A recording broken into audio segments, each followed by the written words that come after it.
আজ বর্তমান সময়ের সন্তান তাকে স্কুল যেতে বললে যেতে চায় না, টিউশন যেতে বললে যেতে চাই না। আজকের এই সন্তানকে আমি কিভাবে মসজিদ নিয়ে যাব? দড়ি দিয়ে বেঁধে তো মসজিদ নিয়ে যাওয়া সম্ভব নয়। বাপ এত মহব্বত ভালোবাসা দেওয়া সত্ত্বেও আজকে পিতামাতা সমাজে বঞ্চিত। যদি দড়ি দিয়ে বেঁধে বেঁধে মসজিদ নিয়ে যাওয়া হয় তাহলে তো আর রক্ষা নাই। এই কথা আল্লাহর রাসূল সাল্লাল্লাহু আলাইহি সাল্লাম বলেন নাই, বরং বললেন, ও আমার উম্মতির দল, শোনো, তোমরা নিজে নামাজ পড়বে, তোমার সন্তানকেও নামাজের জন্য বলো। ও মুসলমান ভাইরা আমার, আল্লাহ রাব্বুল আলামিন কেন আমাদেরকে বললেন? আল্লাহর বলা সত্ত্বেও আজকের কোন গার্জিয়ান নিজের ছেলেকে নামাজের জন্য বলে না। তাহলে যদি না বলতেন তাহলে একেবারে ভুলে যেত। আজকে 100 জন গার্জিয়ানের 70-80 জন তো ছেলে মেয়েদের কাছে কখনো আলোচনাই করে না। তাহলে আল্লাহ যদি এই ঘোষণাই না করতেন, আয়াতটা নাজিল না করতেন, তাহলে তো এই 70 জন 30 জন যে বলা বলি করছে ছেলে মেয়েদেরকে, এরাও বলতো না। তাই আল্লাহ ঘোষণা করলেন, আমার বান্দা বান্দিরা, তোমরা তোমাদের সন্তানদেরকে বলো। আল্লাহ রাব্বুল আলামিন বড় দয়ালু, আল্লাহ রাব্বুল আলামিন বড় দয়ালু। বান্দারে, নিজে জাহান্নামের আগুন থেকে বাঁচো, নিজের আত্মীয় স্বজনদেরকে জাহান্নামের আগুন থেকে বাঁচাও। ও মুসলমান ভাইরা আমার, বড় দুঃখের সাথে বলি, আব্বা জান নামাজি, কিন্তু সে কখনো নিজের সন্তানকে নামাজের জন্য বলে না। স্বামী নামাজি বিবিকে নামাজের জন্য বলে না। ভাই নামাজি নিজের আরেক ভাইকে নামাজের জন্য বলে না। সমাজের একজন বন্ধু সে নামাজ পড়ে এলো, আর একজন বন্ধু তার জন্য রাস্তায় দাঁড়িয়ে অপেক্ষা করে, এই বন্ধু কখনো নিজের ওই বন্ধুকে নামাজের জন্য বলে না। আমি নিজে নামাজ পড়লাম, জাহান্নাম থেকে বেঁচে গেলাম, আমার এই বন্ধুটা নামাজ পড়লো না, নামাজ না পড়ার কারণে এক ওয়াক্তের নামাজ ত্যাগ করে দিলে 2 হোক বা জাহান্নামে জ্বলতে হবে। 2,88,000 বছর জাহান্নামের আগুনে এক ওয়াক্তের নামাজ ছাড়ার জন্য জ্বলতে হবে। ও মুসলমান ভাইরা, তাহলে চিন্তা করেন, প্রত্যেক গার্জিয়ানকে বলবো, আমি একজন আব্বা, আমি ফজরের উঠে নামাজ পড়ার জন্য গেলাম, মসজিদের মাইকে যখনই আওয়াজ হলো আসসালাতু খায়রুম মিনান নাওম, নিদ্রা হইতে নামাজ ভালো, মসজিদের মাইকে যখন এই ঘোষণা আমি শুনলাম, আমি নিজে উঠে গেলাম নামাজ পড়ার জন্য, আমার সন্তানকে আমি জাগাতে পারলাম না। আমি নামাজ পড়ার জন্য গেলাম, আমি বিবিকে বলে যেতে পারলাম না নামাজ পড়ার জন্য একটু উঠে যাও। আমার জওয়ান যুবতী মেয়েটা বাড়িতে আছে, তাকেও তো আমি নামাজের জন্য বলতে পারলাম না। যে বলার দায়িত্বটুকু নবীজি দিয়েছিলেন, সেই দায়িত্বটাও আমরা আজকে পালন করছি না।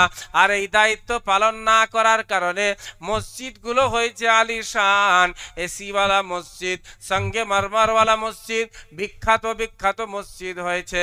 মসজিদের আশেপাশে বসবাসকারী ঘর সংখ্যা হচ্ছে 200, 300, 800, 1000, 1200, 2000, 3000 বসবাসকারীর সংখ্যা। মসজিদে নামাজির সংখ্যা হচ্ছে দিনের বেলায় 45, ভোর বেলায় 15। কি বলছেন? না বলার কারণে তবলিগ শুধু বলছে মসজিদের মৌলভী সাহেবরা করবে, আর ওই মাঝে মধ্যে 40 দিন 4 মাস আসবে তারা করবে, আমরা যেমন আছি তেমন থাকবো। আমি চাষের জন্য ছেলেকে বলবো, ব্যবসার জন্য বলবো, দোকান চালানোর জন্য বলবো, নামাজের জন্য বলার জন্য তো মৌলভী সাহেব রেখেছে 8,000 টাকা দিয়ে। আমার, আমি যেভাবে চেষ্টা করি আমার অর্থের দিক দিয়ে একটু সবল হোক, অর্থনৈতিক অবস্থা তার একটু মজবুত হোক, যেভাবে চেষ্টা করি তার থেকেও অনেক বেশি চেষ্টা আমাকে করতে হবে যেন আমার এই ছেলেটা জাহান্নামের আগুন থেকে বেঁচে যায়। আল্লাহ রাব্বুল আলামিনের দরবারে আমার এই সন্তানের জন্য যেন ঘোষণা হয়, যাও আমি তোমাকে ক্ষমা করে দিলাম। কারণ দুনিয়ায় যদি আমার ছেলেটা গরিব হয়ে যায়, দরিদ্র হয়, খেতে পায় না, ঘরে কোনো খাবার নাই, ঈদে পরার মতো পোশাক নাই, এখানে সদকায়ে ফিতরা মানুষ দিয়ে দেয়। অনেক দানশীল মানুষ, বড় লোক আছে, টাকাওয়ালা আছে, ধনী ব্যক্তিরা আছে, হাওলানে হল যাদের কোনো একটা মালের উপর হয়ে যায়, সেই মালে সেই সম্পদে তারা জাকাত বের করে, 200, 500, 1000, 2000 করে জাকাত দিয়ে দেয়, সদকায়ে ফিতরে দিয়ে দেয়। সদকায়ে ফিতরও নাই, জাকাতও নাই, সাধারণ দান 100, 200 করে দিয়ে দেয়। একটা ছেলে জুমার দিনে মসজিদের বাইরে রুমাল বিছিয়ে যদি বসে যায়, জুমা পড়নেওয়ালা মুসল্লিরা তাকে 10 টাকা, 20 টাকা, 50 টাকা করে 1000 টাকা দিয়ে দিবে। দিবে কি দিবে না বলেন? হ্যাঁ, 1000 টাকা তাকে দিবে। সে আবার মসজিদের ইমাম সাহেবকে দিয়ে বলল, হুজুর একটু আপনি মিম্বারে বসে যখন বায়ান করবেন আমার নাম নিয়ে একটু ঘোষণা দিয়ে দিবেন, অমুকের ছেলে অমুক শরীরে বড় অসুস্থতা, হাসপাতালে অ্যাডমিট হবে, হাসপাতালে ভর্তি হবে, অনেক টাকা খরচ, গ্রামবাসী সকলেই 10, 20, 50 করে সাহায্য করুন। ইমাম সাহেব বলে দিল তো সেটা আরো কয়েক হাজার বেড়ে যাবে। তার মানে এখানে বিকল্প আছে, এখানে অপশন আছে।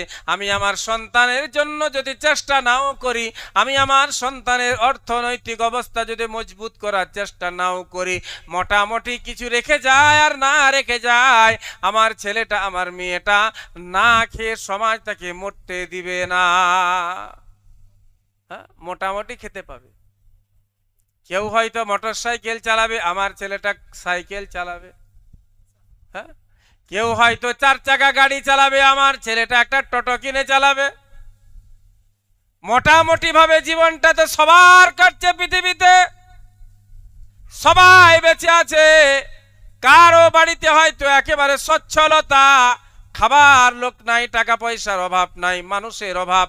আবার কারোর বাড়িতে টাকা পয়সা নাই, অভাবেই অভাব, খাবার লোকের অভাব নাই, এখানে টাকা পয়সার অভাব, চালের অভাব, ডালের অভাব।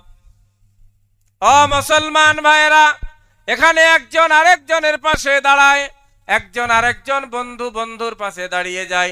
মোটর সাইকেল নিয়ে যেতে যেতে অ্যাক্সিডেন্ট হয়ে গেছে, হাসপাতালে ভর্তি হয়েছে, হাসপাতাল থেকে ফোন এসছে, বন্ধুরে মোটর সাইকেলে যাওয়ার বেলায় আমার অ্যাক্সিডেন্ট হয়ে গেছে, একটা পা আমার ভেঙে গেছে, হাড্ডি একেবারে ভেঙে চুরমার হয়েছে, ডাক্তার বলেছে পেডেল লাগাতে হবে, 45,000 টাকা খরচ হবে।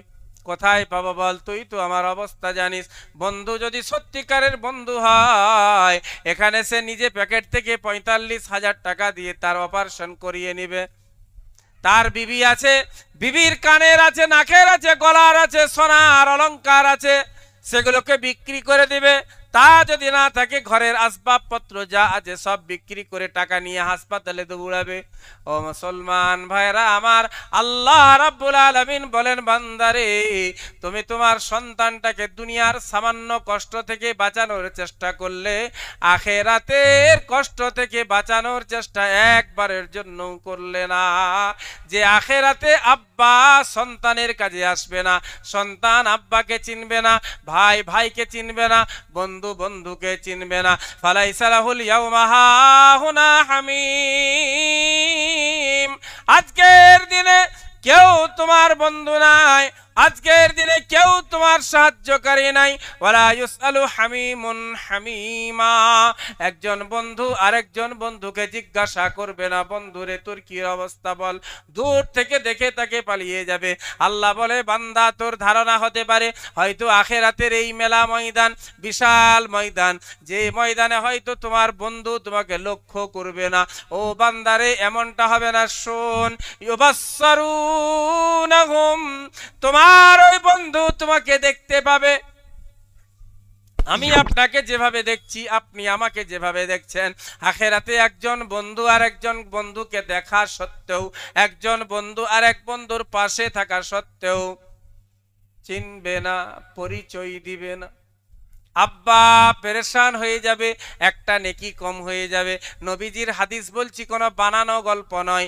একটা নেকি কম হবে, আব্বা সন্তানের কাছে দৌড়ে যাবে, গিয়ে বলবে, বাবারে দুনিয়ার বুকে আমি তোকে কষ্ট করে মানুষ করেছিলাম। ছেলেটা তখন একটা কথা আব্বা জানের কষ্টের সমস্ত কথা তার সামনে ফুটে বলবে, আব্বা আপনি বাস্তব বলেছেন, সত্য বলেছেন, আপনি আমাদের জন্য অক্লান্ত পরিশ্রম করে আমাদেরকে মানুষের মতো মানুষ করেছিলেন। আব্বা জান কি অবস্থা বলেন, কি খবর বলেন? তখন আব্বা বলবে, বাবা আজকে আমার একটা নেকির প্রয়োজন হয়ে গেছে, একটা নেকি তুই যদি আমায় দিস তাহলে আমি হয়তো জাহান্নামের আগুন থেকে বেঁচে যাব, জান্নাতে চলে যাব। আব্বার কথা শুনে ছেলেটা বলবে, না না না আব্বা, আমি যদি একটা নেকি আপনাকে দিয়ে দিই তাহলে আমাকে জাহান্নামে যেতে হবে। সে হয়তো মনে মনে ভাববে তাহলে বিবির কাছে যাই। এইভাবে যাবে, সে বিবির কাছে যাবে, বন্ধুদের কাছে যাবে, আত্মীয় স্বজন, কেউ সেদিন কাজে আসবে না। একটা নেকি আপনাকে আমাকে কেউ দিবে না। তাই মুসলমান ভাইরা, দুনিয়ার এই 60 বছরের জীবন, তার জন্য কত পরিশ্রম, কত খাটালির কোনো শেষ নাই, ক্লান্তির কোনো শেষ নাই, ব্যস্ততার কোনো শেষ নাই। নিজে ব্যস্ত, ছেলে ব্যস্ত, মেয়ে ব্যস্ত, সকলেই ব্যস্ত, ব্যস্ততার শেষ হচ্ছে না। নবীজি বলেন, ও আমার উম্মত উম্মতেরা শোনো, এই দুনিয়া হচ্ছে এমন একটা জায়গা, ইয়াকুল ইবনু আদম মালি মালি, আদমের সন্তান শুধু বলে আমার সম্পদ, আমার সম্পদ। ওয়া ইন্না মালাহু মিন মালিহি ইল্লা সালাস, আর এই সমস্ত সম্পদ হতে তার সম্পদ হচ্ছে মাত্র 3টি। কটি বলেন? কথা বলেন, কটি? 3টি। 1 নম্বরে মা আকালা ফাআফনা, যেটুকু খেয়ে নষ্ট করে দিয়েছে সেটি হচ্ছে তার। 2 নম্বরে আও লাবিসা ফাআবলা, যেটা পরে পোশাকে ব্যবহার করে পুরাতন করেছে সেটি হচ্ছে তার। 3 নম্বরে নবীজি বললেন, আও আতা ফাকতানা, যেটা দান করে আগামী দিনের জন্য প্রেরণ করেছে সেটি হচ্ছে তার।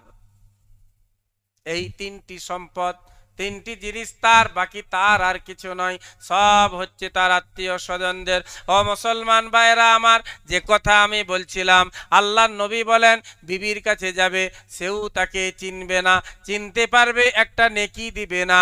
আল্লাহ পবিত্র কোরআনের 22 নম্বর পারা সূরাতুল ফাতিরের মধ্যে ঘোষণা করেছেন, লা তাজিরু ওয়াজিরাতুম উযরা উখরা, সেদিন একজন আরেকজনের বোঝা বহন করবে না, একজন আরেকজনের বোঝা বহন করবে না, যদিও তিনি নিকট আত্মীয় হয়। ওয়াইন তাদউ মুসকালাতিন লা হিমলিহা লা ইউহমালু মিনহু শাইউন ওয়ালাউ কানা যা কুরবা, পরিষ্কার ভাষায় আল্লাহ ঘোষণা করেছেন, তুমি তোমার বোঝা বহন করার জন্য, সাহায্যের জন্য যদি কাউকে ডাক দাও, আর সেই ব্যক্তিটা যদি তোমার যা কুরবা, নিজের আত্মীয়, নিকট আত্মীয় হয়, তবুও তোমার ডাকে সাড়া দেবে না। পবিত্র কোরআন খুলুন, 21 নম্বর পারায় আল্লাহ ঘোষণা করেন, ইয়া আইয়ুহান নাসুত্তাকু রাব্বাকুম ওয়াখশাউ ইয়াওমান লা ইয়াজজি ওয়ালিদুন আন ওয়ালাদিহি ওয়ালা মাউলুদুন হুয়া জাযিন আন ওয়ালিদিহি শাইআ। ও পৃথিবীর মানুষেরা, ওই দিনটাকে ভয় করো, ওই দিনটাকে ভয় করো, কিয়ামতের দিনকে ভয় করো, যেদিন কেউ কারোর কাজে আসবে না, যেদিন একজন সন্তান নিজের আব্বার কাজে আসবে না, একজন আব্বা তার সন্তানদের কাজে আসবে না। ও মুসলমান ভাইয়েরা আমার, যে কথা আমি বলছিলাম, হাসপাতালে ভর্তি হলো, বিবি তার সমগ্র বিক্রি করে নিজের স্বামীকে বাঁচানোর চেষ্টা করে, বন্ধুর অসুবিধায় বন্ধু পাশে দাঁড়িয়ে যায়, গরিবের অসুবিধায় সমাজের নেতা নেত্রীরা তাদের পাশে দাঁড়িয়ে যায়। তোমার বাড়িটা ছিদ্র হয়ে গেছে, বর্ষার পানি তোমার ঘরের মাঝখানে পড়ছে, তুমি পঞ্চায়েতে অভিযোগ করলে, গ্রামের প্রধানকে অভিযোগ করলে, গ্রামের পার্টি মেম্বারের কাছে গিয়ে অভিযোগ করলে, সে তোমার জন্য একটা মমতা সরকারের ব্যানার লেখা লিখিত সরকারের অনুদান লিখিত একটা মোটা কালো রঙের তিরপল তোমার ব্যবস্থা করে দিবে। তোমার ঘরটাতে তিরপলটা দিয়ে দিলে আর পানি তোমার ঘরের মধ্যে পড়বে না। মোটামুটি বেঁচে থাকার মতো একটা ব্যবস্থা সরকার করে দিবে, মোটামুটি বেঁচে থাকার মতো একটা ব্যবস্থা সমাজের মানুষ করে দিবে। কিন্তু যেই দিনে কেউ কারোর কাজে আসবে না, সেই দিনের জন্য আমি 1 মিনিটের জন্য ভাবলাম না। আমার ছেলেটা জুয়ার মধ্যে চলে গেল, আমার ছেলেটা লটারির ব্যবসায়িক হয়ে গেল, আমার ছেলের প্যাকেটের মধ্যে লটারির টিকিট পাওয়া যাচ্ছে, আমার ছেলেটা রাত্রি 12টা পর্যন্ত গ্রামের কোন মোড়ে কোন সড়কে বসে মোবাইল নিয়ে নিজের যৌবন জীবন নষ্ট করে দিচ্ছে। আমি তার জন্য 1 মিনিটের জন্য ভাবলাম না। ওই ছেলেটাকে বললাম না, চল ঈশান নামাজ পড়ার জন্য চল, মসজিদে চল, নামাজ পড়তে চল। নামাজের কথা মনে হলো না, আল্লাহর কথা ভালো লাগলো না। কিন্তু জমিতে কাজের বেলায় ফজরের আজানের আগে ছেলেটাকে তুলে নিয়ে চলে যায়। দুনিয়ার কাজের বেলায় বড় জ্ঞানী, আল্লাহর বেলায় আমাদের সব জ্ঞান শেষ হয়ে যায়। মুসলমান ভাইরা আমার, আল্লাহ রাব্বুল আলামিন বড় দয়ালু, এক জায়গায় নয় বরং বারংবার বলেছেন, ওয়া আনজির আশিরাতাকাল আকরাবিন। আল্লাহ পাক তার নবীকে উদ্দেশ্য করে বলেন, ওগো আমার নবী, আপনি আপনার নিকট আত্মীয়দেরকে কিয়ামত দিবস সম্পর্কে, জাহান্নামের আগুন সম্পর্কে ভয়ভীতি প্রদর্শন করুন, ভয় দেখান। কোরআন শরীফ আরো আল্লাহ ঘোষণা করেন, ওয়ামুর আহলাকা বিসসালাতি ওয়াসতাবির আলাইহা। নবীজি সাল্লাল্লাহু আলাইহি ওয়াসাল্লামকে লক্ষ্য করে আল্লাহ বলেন, ওগো আমার নবী, ওয়ামুর আহলাকা বিসসালাহ, আপনি নিজে নামাজ পড়ুন আর নিজের আহলবর্গ আত্মীয় স্বজনদেরকে নামাজ পড়ার কথা বলুন। আপনি হয়তো মনে করবেন মৌলবি কি বলতে শুরু করেছে, কোরআন বলছে মৌলবি, আর কিছু বলতে জানে না, আর কিছু বলতে পারে না। কোরআন বলে নিজের সন্তান সন্ততিদেরকে বাঁচানোর কথা বলে।